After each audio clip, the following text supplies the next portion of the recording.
رسول اللہ یا رسول اللہ یا رسول اللہ یا ورحمۃ اللہ وبرکاتہ۔ الحمد للہ رب العالمین والصلاة والسلام علی سید الانبیاء والمرسلین وعلی آلہ الطیبین الطاہرین واصحابہ الاکرمین اجمعین وعلی من تبعہم بإحسان اجمعین الی یوم الدین، اما بعد فاعوذ باللہ من الشیطان الرجیم، بسم اللہ الرحمن الرحیم، انما یخشی اللہ من عبادہ العلماء، صدق اللہ العظیم وصدق رسولہ النبی الکریم، ونحن على ذلك لمن الشاهدين والشاكرين والحمد لله رب العالمين۔ ان الله وملائكته يصلون على النبي يا ايها الذين امنوا صلوا عليه وسلموا تسليما، اللهم صل وسلم وزد وبارك على سيدنا محمد وعلى اله وصحبه افضل صلواتك وعدد معلوماتك وبارك وسلم صلاة وسلاما عليك يا سيدي يا رسول الله صلى الله تعالى عليه وسلم۔ معزز سامعین کرام، شفیق بزرگوں اور عزیز ساتھیوں، اللہ تعالیٰ کا بے پناہ فضل و کرم ہے اور اس کا احسان ہے کہ اس نے ہمیں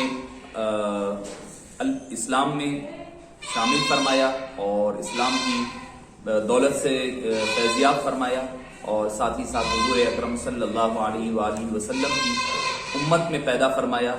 اور اس کے علاوہ اس شہر حیدرآباد دکن میں اللہ تعالیٰ نے ہمیں قیام پذیر ہونے کی اللہ تعالیٰ نے سعادتوں سے سرفراز فرمایا۔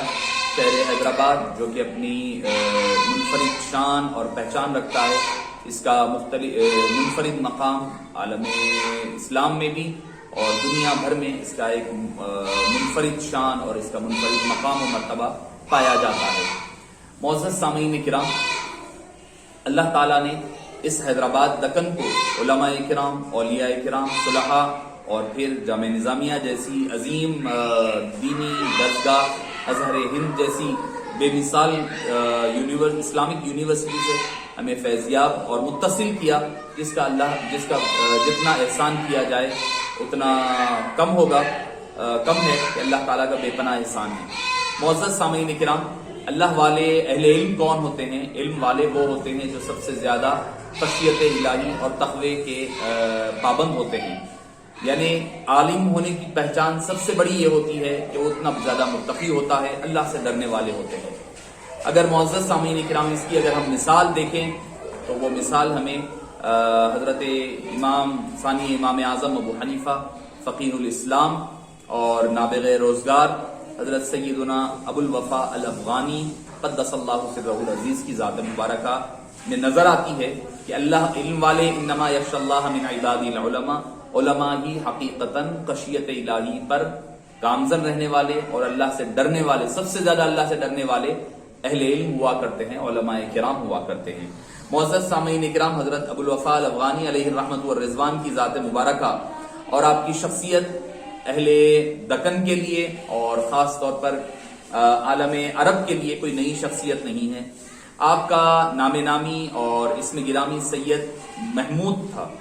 آپ حسنی سادات ہیں۔ آپ کے والد ماجد علیہ الرحمۃ والرضوان سید مبارک شاہ قادری علیہ الرحمہ، جو سلسلے قادریہ کے بہت جلیل القدر بزرگ رہے ہیں، جو قندھار میں آپ کی ولادت باسعادت قندھار افغانستان میں ہوتی ہے، اور وہیں پر آپ کی ابتدائی تعلیم کا آغاز ہوتا ہے، اور یوم النہر کے دن یعنی 10 ذی الحجۃ الحرام 1310 سن ہجری میں آپ کی ولادت باسعادت ہوتی ہے قندھار میں، اور آپ کی ابتدائی پرورش اور ابتدائی تعلیم آپ کی یہیں پر قندھار میں ہوتی ہے۔ والد ماجد کے ہاں دینی تعلیم، قرآن کریم کی تعلیم و تربیت سے آپ کا آغاز ہوتا ہے اور آپ اس کی تکمیل فرماتے ہیں۔ فرمانے کے بعد آپ کے والد ماجد، آپ کی 14 سال کی عمر شریف میں آپ کے والد ماجد دنیا سے کوچ فرماتے ہیں اور داعی اجل کو لبیک کہتے ہیں۔ آپ حضرت ابو الوفا الافغانی علیہ الرحمۃ والرضوان قندھار سے نکلتے ہوئے گجرات آتے ہیں، اور گجرات میں کچھ دن کا آپ قیام فرماتے ہیں۔ وہاں پر تحصیل علم کے لیے چند دینی مدارس میں داخلہ لے کر کے اپنی تعلیم جاری رکھتے ہیں، اور وہاں سے پھر پلٹ کر آپ رامپور کے مشہور مدرسے عالیہ میں تشریف لے جاتے ہیں اور داخلہ لیتے ہیں۔ علوم عقلیہ، نقلیہ اور خاص طور پر منطق اور فقہ پر آپ وہاں پر دسترس اور کمال حاصل کرتے ہیں۔ جب اسی دوران آپ کو جب اطلاع ملتی ہے کہ شہر حیدرآباد میں جامعہ نظامیہ جیسی عظیم تعلیمی دینی درسگاہ ہے جس میں جلیل القدر علماء کرام اور خاص طور پر بانی جامعہ امام انوار اللہ فاروقی علیہ رحمت و رضوان کی ذات مبارکہ ہے، تو آپ پھر رامپور سے ہوتے ہوئے شہر حیدرآباد دکن تشریف لاتے ہیں اور 1330 میں 1330 سن ہجری میں آپ جامعہ نظامیہ میں داخلہ لیتے ہیں اور اس وقت حیدرآباد کیا ہے، کہہ لیں کہ آپ ابتدا سے ہی اغواس، اختاب، اولیاء، صلحاء، مفسرین، محققین، کاملین، ادبا، نبغا کا شہر ہے، فضلاء کا، محدثین کا مسکن رہا ہے۔ آپ داخل جامعہ ہوتے ہیں اور نامور علماء کرام کی نگرانی میں اپنی تعلیم کو جاری رکھا کرتے ہیں اور بانی جامعہ علیہ الرحمت والرضوان کی خدمت بابرکت میں زانو ادب طے کر کے خوب استفادہ فرماتے ہیں۔ اس کے ساتھ ساتھ دیگر اساتذہ کرام میں مفتی رکن الدین صاحب علیہ الرحمت والرضوان کی خدمت میں رہ کر فقہ میں کمال حاصل کرتے ہیں۔ ابراہیم ادیب الرضوی علیہ الرحمہ کی خدمت میں رہ کر کے آپ عربی ادب پر وہ دسترس اور کمال حاصل کرتے ہیں کہ آج بھی عرب حضرات آپ کی عربی دانی اور آپ کی تعلیقات اور تحقیقات جو آپ نے حنفی فقہ کی کتب پر، عربی کتب پر لکھا ہے جیسے کتاب الاثار، الموطا وغیرہ، وہ آج بھی عرب حضرات، حالانکہ ہے اجمی عالم دین، اجمی ادیب ہے، مگر اس کے باوجود وہ حضرات آپ کی علمی جلالت کا اعتراف کیا کرتے ہیں۔ اور حافظ ایوب علیہ الرحمہ سے، حافظ مولانا ایوب صاحب سے آپ نے فارسی زبان اور حفظ قرآن اور سبع عشرہ شیخ محمد یمنی سے، دیگر علوم آپ نے حضرت شیخ یعقوب، عبدالصمد قندھاری، عبد الوہاب اور دیگر حضرات سے حاصل فرماتے ہیں۔ معزز سامعین کرام، پوری زندگی کا وقت آپ نے اپنی تعلیم میں صرف فرمایا ہے۔ شیخ ابو الفتح ابو غدہ علیہ الرحمہ جو کہ عرب دنیا کے ایک بہت ہی نامور عالم دین مانے جاتے ہیں اور ان کی جو ملک شام میں حنفی عالم دین رہے ہیں، انہوں نے اپنی کتاب العلماء العزاب یعنی بیچلر علماء کرام، یعنی جن لوگوں نے شادی نہیں کی، جو مجرد رہے ہیں، جن لوگوں نے اسلام کی اور تبلیغ دین حنیف کی خاطر اپنی میرڈ لائف کو، اپنی ازدواجی زندگی کو آگے نہیں بڑھایا۔ العلماء العزاب میں عزبن کہتے ہیں کہ بیچلر کو، العزاب یعنی جو وہ علماء جنہوں نے اپنی ساری زندگی دین اسلام کے لیے خرچ کیا اور جنہوں نے نکاح اور شادی وغیرہ نہ کیا، اس میں آپ کا ذکر خیر بڑی ہی تفصیل کے ساتھ آپ نے ذکر فرمایا ہے۔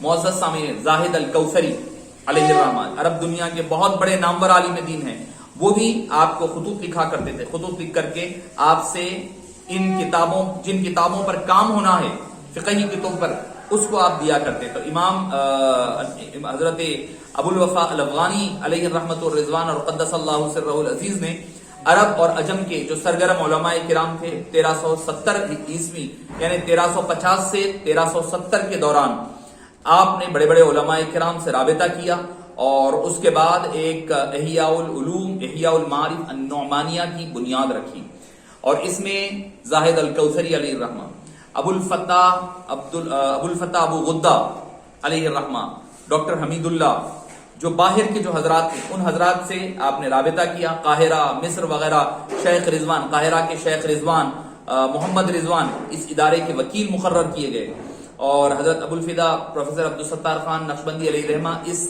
مجلس احیاء المعارف النعمانیہ کے معتمد مقرر کیے گئے، اور یہ باہر کے حضرات اس کے معاونین اور مشیر قرار پائے، اور ان حضرات کی ذمہ داری دی گئی کہ بھئی آپ حضرات جو عربی کتب یعنی فقہ حنفی سے ریلیٹڈ ہے ان کتب کے مخطوطات یہاں بھیجیں گے، اور حضرت ابو الوفا الافغانی علیہ الرحمت والرضوان اس پر مکمل کام کر کے اس کو چھپوائی کریں گے۔ ایسی بے حساب کتابیں ہیں جو عربی کتب ہے، جو آج بھی ہمیں نظر آتا ہے عرب دنیا میں پائی جاتی ہے، تعلیقات کے ساتھ، تحقیقات کے ساتھ، جو حضرت ابو الوفا الافغانی قدس اللہ سرہ العزیز نے کیا ہے۔ معزز سامعین کرام، اس کے علاوہ اگر آپ کی حیات مبارکہ کے بارے میں آپ دیکھیں گے تو حالانکہ نام بڑا ہے، اہل دیوبند جو ہے ان کو بڑے نام سے یوسف بنوری جن کو کہا جاتا ہے، مولانا یوسف بنوری دیوبند کے حضرات ہیں، یہ پاکستان کے عالم دین، بنوریہ دارالعلوم جامع بنوریہ بہت مشہور جامعہ ہے پاکستان میں، تو یہ لوگ بڑے نام سے ذکر کرتے ہیں، بڑے اہتمام سے ذکر کرتے ہیں۔ اگر ان کے مکتوبات اور خطوط جو حضرت ابو الوفا الافغانی علیہ الرحمت والرضوان کے حوالے سے اگر دیکھیں گے تو آپ کو پتا چلے گا کہ امام ابو الوفا الافغانی علیہ رحمت و رضوان کی شخصیت کیا ہے اور آپ کا مقام و مرتبہ کیا ہے. یوسف بنوری صاحب جو ہے تفصیلاً پنچ مسئلے میں آپ کی باضابطہ طور پر مقدمے کے ساتھ انہوں نے فیصلہ پنچ مسئلے میں تفصیل کے ساتھ ذکر کیا. پروفیسر سلطان محی الدین صاحب کی جو ڈاکٹریٹ کی ڈگری ہے وہ آپ مقالہ اگر پڑھیں گے کہ دکن کے جو علماء کرام کی جو خدمات ہے، دینی خدمات وغیرہ، ادبی خدمات، اس میں آپ کو تفصیل کے ساتھ حضرت ابو الوفا الافغانی علیہ رحمت و رضوان کی حالات اور واقعات ملیں گے. مقامات ابو الفدا میں آپ کے کچھ حالات اور واقعات ملیں گے. اور اس کے علاوہ شاب الخیر اکیڈمی کی طرف سے جو پنچ مسئلہ کتاب حضرت ابو الحسن زید فاروقی علیہ رحمت و رضوان کی ہین حیات میں چھپا تھا، اس میں بھی آپ کی تفصیلی حیات مبارکہ پر تفصیلاً روشنی ڈالی گئی. آپ کا علمی مقام و مرتبہ اس قدر ہے کہ آپ کوئی ایک فیصلہ کے بارے میں اگر فرما دیتے تو وقت کے حکمرانوں کو بھی اس فیصلے کے آگے اپنے سر کو جھکانا پڑتا تھا. آپ کی حیات مبارکہ سے متعلق ایک مسئلہ، ایک واقعہ ملتا ہے کہ ہوا یہ تھا کہ کچھ ایک مسئلے میں جو حاکم وقت تھے، نظام جو حکومت کے عثمان علی خان صاحب تھے، انہوں نے کچھ ایک مسئلہ ایک دے دیا تھا کہ بھئی کوئی مسئلے کے تحت جو ہے شیعہ حضرات کے لیے فیور دیتے ہوئے انہوں نے کوئی مسئلہ حکم صادر کر دیا.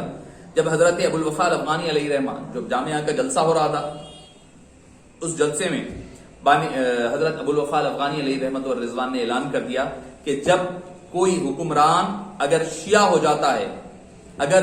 جاتا ہے یا شیعت کی طرف چلا جاتا ہے تو اس کی بنیادیں کھوکھلی پڑ جاتی ہے اور وہ فاسق و فاجر ہو جاتا ہے. اگر ایسا حکمران ہوتا ہے تو ایسے حکمران کی اتباع کرنا اور ان کے کہے ہوئی بات پر عمل کرنا یہ اہل مملکت کے لیے ضروری نہیں ہوتا. لہذا آج سے ہم اپنے حاکم نظام کی، ہم ان کی عمارت سے دستبردار ہو رہے ہیں. آج سے ہمارے اوپر ضروری نہیں ہے کہ ہم ان کی بات کا کوئی فیصلے کو مانیں یا اس کی اتباع کریں. کتنا بڑا فیصلہ ہے یہ. عام آدمی، ہم آج کل کے دور میں کوئی کارپوریٹر کے بارے میں بولنے کے لیے ہزار بار سوچتے ہیں. دکن کا حاکم ہے، دکن کے حکمران ہے، نظام کے بارے میں برملا اوپنلی آپ اعلان فرماتے ہیں. آپ کو حالانکہ جو وظیفہ آیا کرتا وہ وظیفہ آپ نے کہا مجھے کوئی پرواہ نہیں ہے، وظیفہ بند ہوتا ہے ہو جائے، جو میرے ساتھ ہوتا ہے ہو جائے، مجھے اس کی کوئی پرواہ نہیں ہے. شریعت مطہرہ میرے سامنے ہونی چاہیے، یہ مقدم ہو تو سب صحیح ہے. اگر شریعت میں کوئی مداخلت ہوتی ہے تو میرا رہنا نہ رہنا پھر کوئی بات نہیں، کوئی میری بات کی اہمیت نہیں رہتی. یہ ہے حضرت ابو الوفا الافغانی علیہ رحمت و رضوان. جامعہ نظامیہ میں جب حصول علم تکمیل ہوا، تدریس کے شعبے میں شیخ الفقہ بنائے گئے.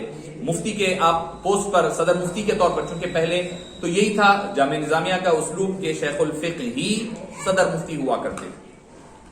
حضرت مفتی محمد مفتی عظیم الدین صاحب قبلہ قدس اللہ سرہ العزیز کے دور مبارک سے ہم یہ تبدیلی دیکھیں، ورنہ اس سے قبل جو ہوتا تھا وہ ایسے ہی ہوتا تھا کہ جو شیخ الفقہ ہوتے تھے جامعہ نظامیہ کے وہی صدر مفتی ہوا کرتے تھے. معزز سامعین کرام، حضرت ابو الوفا الافغانی علیہ رحمت و رضوان ایسی جری شخصیت، کسی سے ڈرتے نہیں تھے، کسی سے. آپ کے پاس آپ کے دولت قدے پر ایک درس خصوصیت کے ساتھ، درس ابو الوفا الافغانی علیہ رحمہ بہت مشہور، ہر اتوار کے دن 3 گھنٹے ہوتا تھا.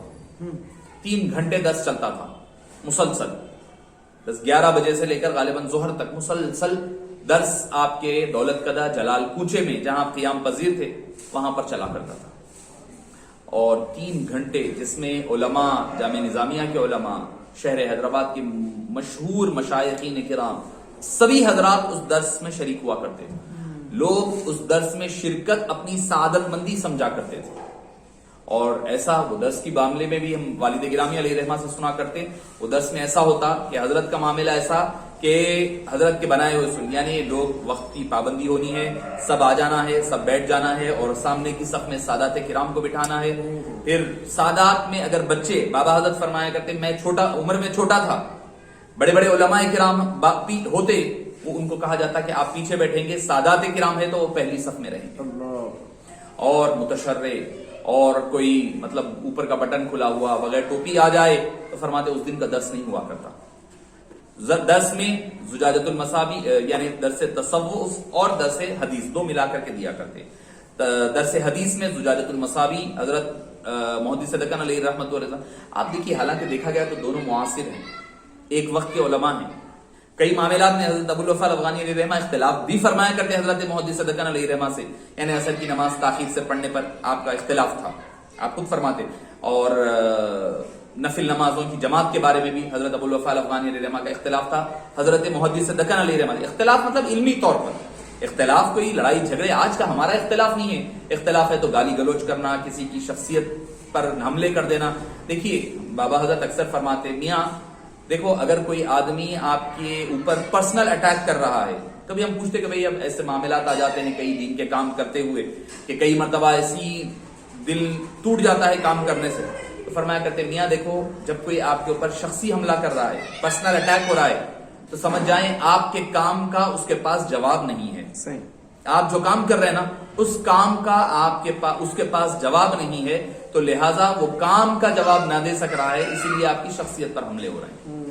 تو معزز سامعین آج کا دور تو ہمارا ایسا دور میں ہم گزر رہے ہیں. حضرت محدث دکن سے باوجود کئی مسائل میں چند مسائل میں اختلاف ہے، اس کے باوجود کیا ہوتا؟ فرماتے کہ درس حدیث جو ہوگا ہمارے شیخ حضرت ابو الوفا الافغانی علیہ رحمہ حضرت محدث دکن کی کتاب زجاجۃ المصابیح کا دیا ہے. اور تذکرہ محدث دکن میں حضرت ابو الفدا علیہ رحمۃ الرضوان نے نقل فرمایا ہے کہ اللہ کا شکر ہے کہ اس نے پیر جو ہے کامل پیر اپنے مقام پر عطا کر دیا، ورنہ کیا پتا کہ کتنے ہزاروں کلومیٹر کا سفر طے کر کے پیر کو پانا پڑتا، تو پانی کی ضرورت تھی. آپ فرمایا کرتے پیر. اور ہمارے حضرت شیخ فرمایا کرتے، جب بھی ذکر ہوتا حضرت شیخ فرماتے، حضرت شیخ کے بارے میں یہ کہا، حالانکہ دنیا آپ کا ہم لوہا مانتی ہے، ثانیہ امام اعظم ابو حنیفہ آپ کا لقب ہے، فقیہ الاسلام ہے، مگر درس حدیث میں جو کتاب اختیار فرمائی زجاجۃ المصابیح اختیار فرمائی. آپ دیکھیے ایک تو آپ سے تعلق اور محبت، دوسرا تعلق امام اعظم ابو حنیفہ سے حنفیت سے کتنا لگاؤ ہے، کیونکہ وہ کتاب زجاجۃ المصابیح حنفیت کو مضبوط کرنے والی ہے، سپورٹ کرنے، لہذا زجاجہ کا درس دیا کرتے تھے. یہ ہے امام ابو الوفا الافغانی علیہ الرحمۃ والرضوان وقدس اللہ سرہ العزیز کی ذات مبارکہ، اور جس میں قابل ذکر جو ہے حضرت پروفیسر عبدالستار خان صاحب علیہ الرحمہ اور حضرت ابو بکر الہاشمی صاحب قدس اللہ سرہ العزیز، حضرت مفتی ابراہیم قلیل الہاشمی قدس اللہ، یہ حضرات تو وہ تھے حضرت مفتی ابراہیم قلیل الہاشمی صاحب علیہ رحمہ اور حضرت ابو بکر الہاشمی علیہ رحمہ، جن کو آپ نے اپنے بیٹوں کی طرح پالا، اپنے بیٹوں کی طرح گھر میں رہے اور رہ کر کے مفتی مخدوم بیگ صاحب علیہ رحمۃ والرضوان جو آپ کے والد ماجد ہے، ان سے اجازت لے کر کے ان حضرات کی تربیت آپ کے آغوش مبارک میں ہوئی ہے. آپ اندازہ لگائیے ان کی تربیتوں کا اندازہ کیا ہوگا. اور حضرت فاروق ہاشمی صاحب علیہ رحمہ مختلف ڈاکٹرز، انجینئرز، ایڈوکیٹس، بڑے بڑے کمشنرز، دنیاوی لوگ بھی ہوتے، اور ساتھ ہی ساتھ پورے علماء کرام، بڑے بڑے علماء کرام، مشائخ اعظام اس درس کی زینت بنتے اور اس میں تشریف فرما ہوتے. اچھا، مجلس احیاء المعارف النعمانیہ میں جو حضرت اور ایک ہبہ کے حضرت روادار نے کسی کے ایک پیسے کے اتنی بڑی بڑی کتابوں کی تحقیق و تعلیق ہو رہی ہے، دنیا بھر سے کتابیں چھپ رہی ہے، کبھی بیروت سے چھپ رہی ہے، کبھی مصر سے چھپ رہی ہے، رائلٹی نہیں، ایک پیسہ نہیں چاہیے. اور حضرت کے ساتھ جتنے معاونین تھے جو کتاب کی پروف ریڈنگ میں، تصحیح میں، کام میں لگے رہتے، وہ حضرات بھی ایک پیسہ نہیں لیا کرتے. اس میں کون کون؟ مفتی رحیم الدین صاحب علیہ رحمہ ہے، اور مفتی حضرت سید محمود علیہ رحمہ ہے، مفتی عبدالحمید صاحب ہے، مفتی رحیم الدین، مفتی مخدوم بیگ صاحب، حکیم محمد حسین صاحب، عبدالرحمان بن محفوظ صاحب، ریاض الدین صاحب، ڈاکٹر حمید اللہ، یہ سارے حضرات تھے. یہ سارے حضرات اس میں حضرت کے ساتھ شریک کار رہتے، سارے للہیت کے ساتھ کام ہوتا، للہ فی اللہ، کوئی پیسے کی تما نہیں ہوتی. اور تقریباً 17 ایسی کتابیں آپ حضرات نے چھاپی ہیں جو دنیا میں تحقیق کے بعد آج تک نہیں چھپی تھی. ان کتابوں میں کتاب الآثار ہے امام اعظم ابو حنیفہ کی، امام حضرت ابو یوسف علیہ رحمۃ الرضوان کی روایات، الرد الاسیر ہے امام اوزاعی کی، امام ابو یوسف اختلاف ابو حنیفہ ابو لیلہ، یہ آپ کو ملے گی. امام ابو یوسف کی کتاب الاصل ہے، المبسوط ہے، اور جامع الکبیر ہے. کتاب الآثار ابو حنیفہ بروایت امام محمد بن حسن الشیبانی، تحقیق و تصحیح کے بعد آپ نے اس کو شرح فرمایا. معزز سامعین کرام، آپ نے جب یہ کتاب چلی رہی تھی ابھی کام، اسی دوران آخری ابواب تک آپ کی تصحیح مکمل ہوئی تھی کہ حضرت ابو الوفا الافغانی علیہ رحمۃ الرضوان کی طبیعت مبارکہ ناساز ہوئی. اور زجاجہ کا درس بھی کتاب المناقب حضرت ابو بکر صدیق رضی اللہ عنہ تک پہنچا. تعلق دیکھیے آپ حضرت ابو بکر صدیق رضی اللہ عنہ کا مہینے مبارک ہے جمادی الاخر، حضرت ابو الوفا علیہ الرحمہ کا رجب، ادھر مکمل ہوا ہے باب مناقب ابو بکر صدیق، ادھر آپ کی علالت کا آغاز اور دنیا سے پردہ فرمایا. یہ تعلق اور محبتیں ہیں. معزز سامعین کرام، آپ نے اپنے دن کے اوقات کو بالکل ایک دم، یعنی ہم کہہ لیں ٹائم مینجمنٹ آج جو کہا جا رہا ہے نا، وہ اس کی بہترین مثال حضرت امام ابو الوفا الافغانی علیہ الرحمہ کی زندگی میں پایا کرتے ہیں. آپ کا معاملہ کیا تھا؟ معمول تہجد میں اٹھتے، تہجد کا ایک پارہ پڑھنے کا الگ دور، یعنی آج تہجد میں پہلا پارہ پڑھے تو دوسرا پارہ، تیسرا پارہ، تہجد کا دور، سبق الگ. پھر اس کے بعد آپ کا معمول یہ ہوتا فجر کی نماز ادا ہوتی، فجر کی نماز کے بعد پھر اس کا دور 3 پاروں کا سبق الگ، 3 پاروں کا دور ہوتا وہ، یعنی تہجد کی قرآن الگ، فجر کے بعد یعنی اشراق تک تہجد قرآن کریم پڑھتے ہوئے رہتے.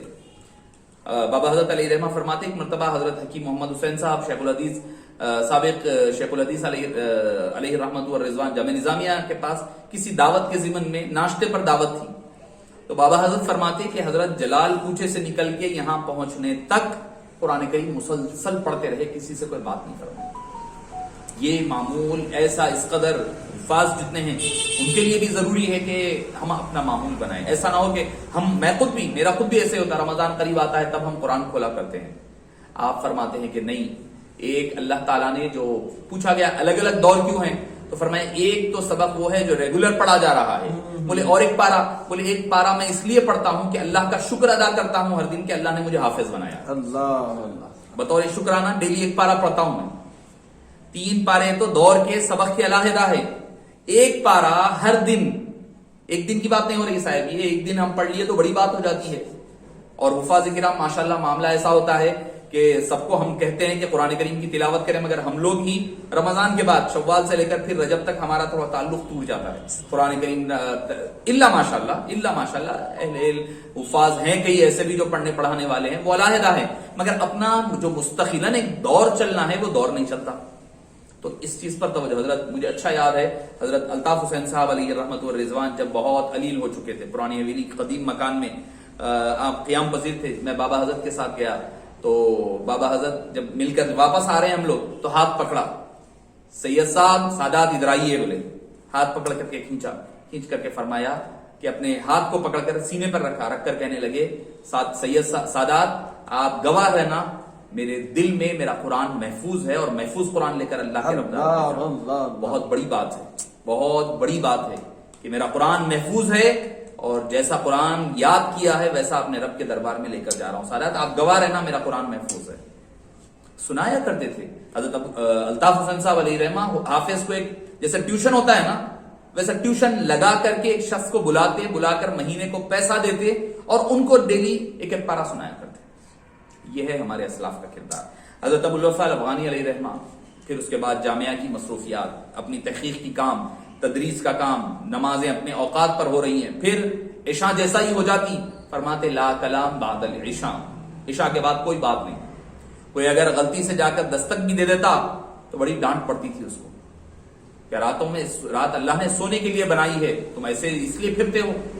باتیں کیا کرتے، فوری عشاء جلدی ہوتی، عشاء پڑھتے، عشاء کے فوری بعد متصل آرام. آپ کے اوراد و وظائف میں دلائل الخیرات پابندی سے ہوا کرتا. قصیدے بردے کی محافل خود سجایا کرتے، خود شریک ہوتے اور خود پڑھا بھی کرتے تھے. قصیدے بردہ بڑے، اور جب بھی آقا کریم علیہ الصلوۃ والسلام کا جب تذکرہ ہوتا تو زارو قطار آنکھوں سے آنسو رواں ہو جاتے. یہ ہوتے ہیں عاشق رسول. ارے اس سے بڑھ کر عشق رسول کیا ہوگا؟ حبیب پاک صلی اللہ علیہ وسلم کی سنتوں اور دین کی خدمت کے لیے جنہوں نے اپنی ساری زندگی صرف کر دی، اپنی زندگی میں نکاح تک نہیں کیا، سب کچھ دین کے قربان کر دیا. اور سب کو یہی پتا ہے حضرت ابو الوفا، کسی کو یہ نہیں پتا آپ سادات ہیں. باوجود سادات ہونے کے سادات کرام کا بے پناہ ادب فرمایا کرتے، ان سے محبت کیا کرتے، ان سے تعلق کا اظہار فرمایا کرتے. اور جب آپ کا وصال ہوا، آپ دنیا سے جب پردہ فرمائے تو لوگوں کو تب پتا چلا کہ حضرت ابو الوفا الافغانی علیہ رحمت و رضوان بھی سادات کرام میں سے. یہ ہوتے ہیں سادات کرام. سادات کرام خود ایسا نہیں ہوتا، سادات اپنا ادب نہیں کروایا کرتے بلکہ وہ خود دوسروں کا ادب بھی کیا کرتے. یہ ہوتے ہیں حضرت ابو الوفا الافغانی. علم کے چوٹی ہے، علموں کے بڑے مقام پر، اور تقوی کا عالم یہ ہر کسی کی دعوت میں نہیں جاتے. جب بھی کوئی دعوت آتی تو بتلایا جاتا ہے کہ آپ انویسٹیگیٹ کرتے کہ ان کا حلال ہے یا حرام ہے، جانا چاہیے یا نہیں جانا چاہیے، اٹھ کر نہیں چلے جاتے ہر ایک سے۔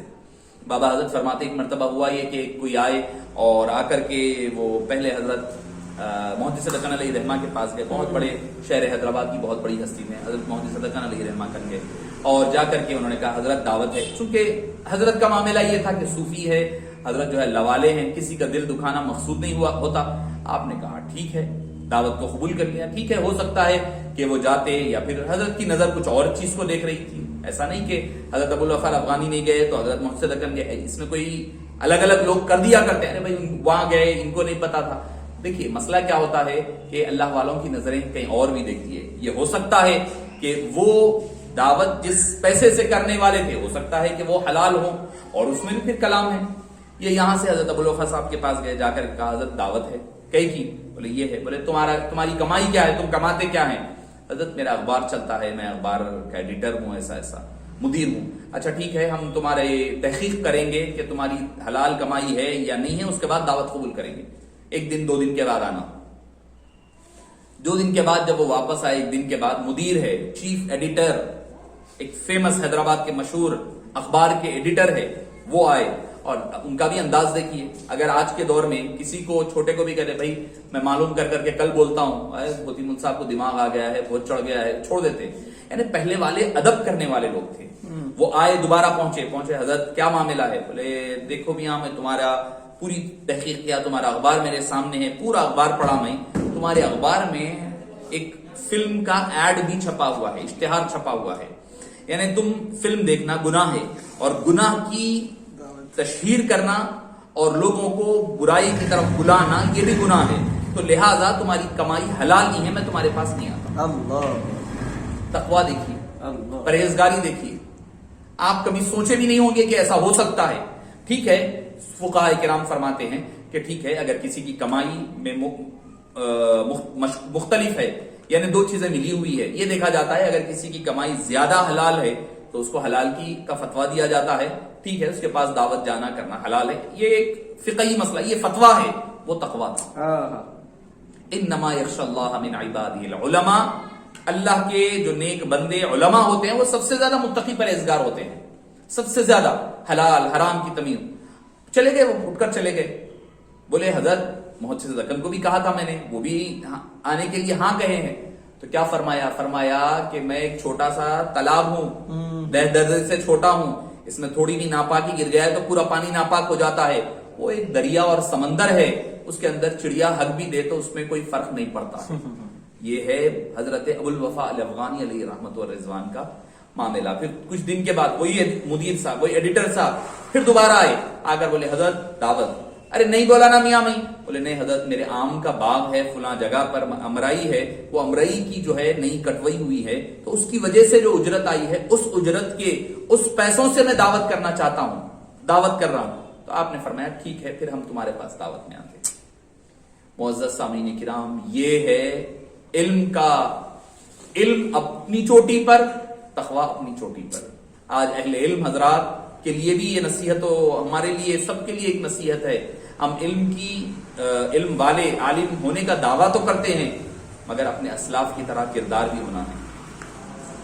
کیا ہے کہ تجھے اپنے آبا سے کوئی نسبت ہو نہیں سکتی کہ تو گفتار وہ کردار، تو ثابت وہ سیارہ۔ اقبال نے یہی تو کہا تھا نا، تجھے تیرے آبا سے کوئی نسبت ہو نہیں سکتی کہ تو گفتار، ہم بولنے والے بن گئے، وہ سراپا کردار تھے، تو ثابت، تو اپنے مقام پر جمع ہوا ہے، کوئی مومنٹ نہیں ہے تیری زندگی میں، وہ سیارہ، وہ آسمان کی بلندیوں پر چمکنے والے تارے ہیں جو ساری دنیا کو فیضیاب فرما رہے ہیں۔ فیضیاب اپنی زندگی ہی میں نہیں کیا بلکہ زندگی کے بعد بھی آج بھی آپ کا فیضان عام ہے، زندگی میں روشن کرتا ہوا یہ دمکتا چمکتا چراغ 13 رجب المرجب 1395 اس خاکدان عالم سے بجھ کر کے دوسرے عالم کی طرف منتقل ہو گئے۔ حضرت سیدنا ابوالوفا الافغانی علیہ رحمت و رضوان 13 رجب المرجب یعنی 85 یعنی 1310 میں ولادت ہے، 1310 میں اور 1395 میں، تو کم و بیش آپ کی عمر مبارک 85 ایئرز بنتی ہے۔ 85 ایئرز کی عمر مبارک میں آپ دنیا سے پردہ فرمائیں، اور حضرت ابوالفدا